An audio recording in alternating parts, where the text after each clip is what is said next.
কিতাব কিনছেন, মানুষ চলাচলের জন্য রাস্তা করছেন, রাস্তায় জায়গা দিছেন, মাটি দিছেন, আপনার রাস্তার পাশে গাছ লাগাইছেন, কত মানুষ লাকড়ি ব্যবহার করে এর নিচে আরাম করে না? আবার ফল ধরে কত পশু পাখি খায়, মানুষে খায়, বাদুরে খায়, কাকে খায়, আপনি কবরে থেকে এটা সোয়াব পাইতেছেন।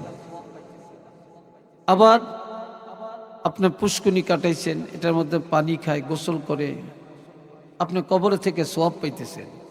আপনি একটা টিউবওয়েল, আপনার টাকা আছে, টিউবওয়েল দিয়ে গেছেন, এই টিউবওয়েলটা মানুষ ব্যবহার করছে, আপনি মরে গেছেন, সব বন্ধ, কিন্তু আপনার এই কলের পানি মানুষে খায়, আর আপনি কবর থেকে সোয়াব পাইতেছেন। কন্যা সুবহানাল্লাহ।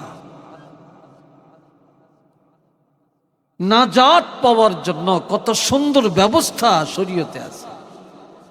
আমরা টাকার পাহাড় বানাই, কিন্তু আমলের পাহাড় বানাতে পারি না।